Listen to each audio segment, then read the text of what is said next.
Hello, Professor. I'm Catherine Wynn, and with my partners, Catherine Concepcion and Rescali Pinilla, we will talk about our most difficult sound and stress words, rhythm, and intonation. I'm going to explain what was the most difficult sound for me to pronounce during the year.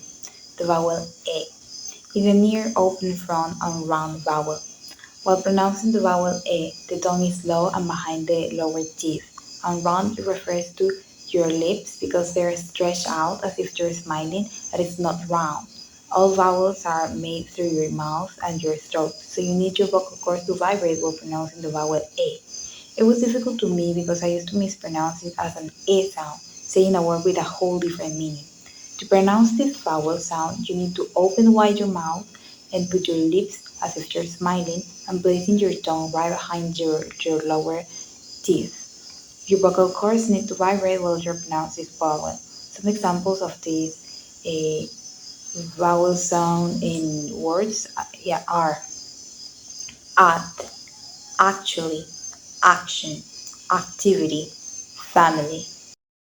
The sound that I found most difficult this semester is a sound. This is a vowel sound. Now I will give 5 examples of this sound are edge, end, bed, next, and west. The tongue belongs touching the inside of the lower teeth. The tongue feels half if it's spreading wide in the middle parts of the tongue. Touch the roof of the mouth.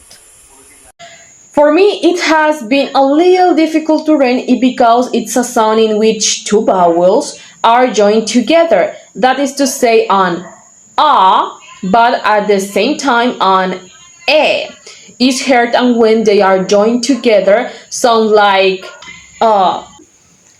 The tongue should be close to the bottom of your mouth, and the tongue should touch the back of your bottom feet,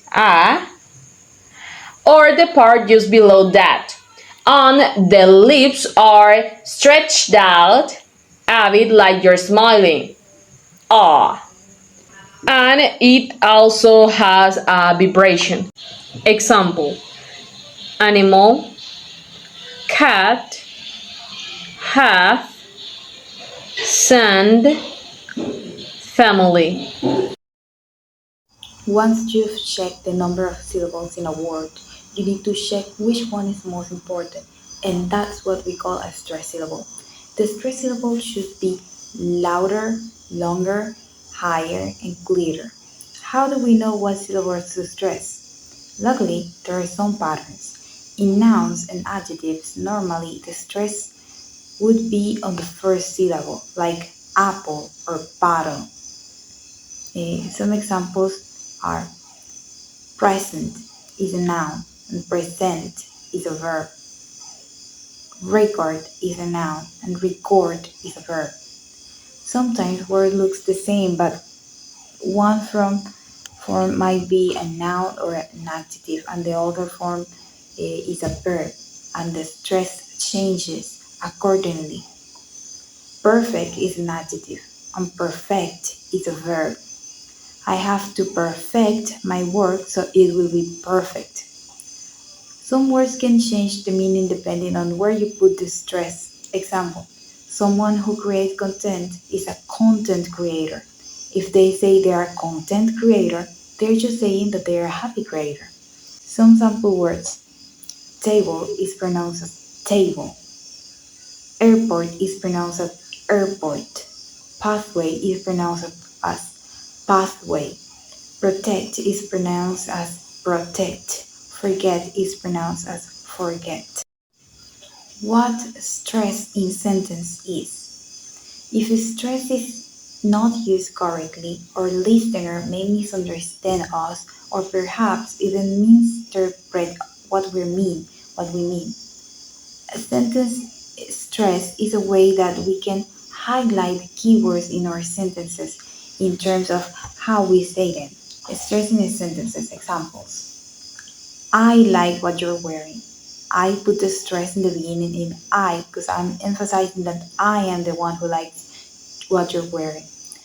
I want a cup of tea. I'm emphasizing that I want a cup of tea. She will be late to the party. It emphasizes that she will be late at the party. Can you go to the shop and buy me some bread? It emphasizes what I want. I want you to go to the shop and buy me bread.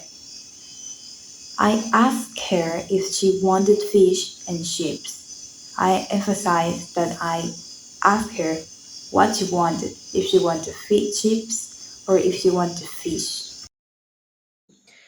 The rhythm doesn't mark the number of syllables, but the number of accented words in a sentence or phrase.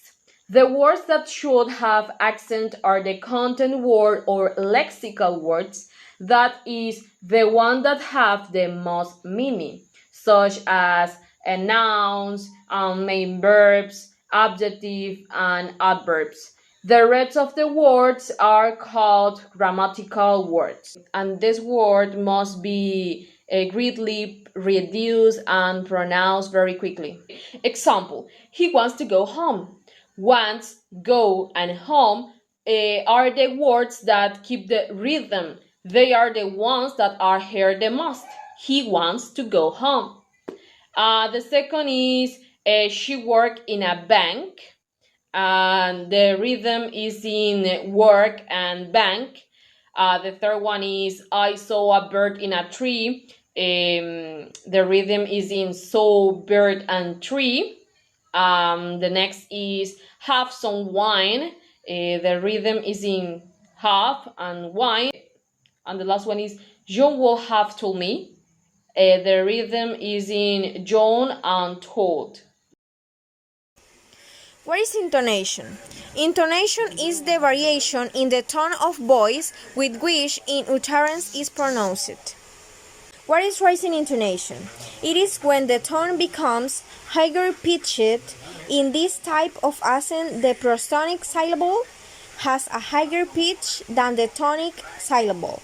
It is used when we have the WH questions, who, what, where, how, etc. Go give information, and for imperative. For example, where did you go yesterday? I'm going home. Close the door, please. Who said that? Please sit down. Where is falling intonation? It is when the tone of voice is lower at the end of the sentence. We use rising intonation in yes no questions, interrogative tags, and states of surprise. For example, have you been to New York? You are Spanish, right? Are you crazy? Are you in pain? Did you really win?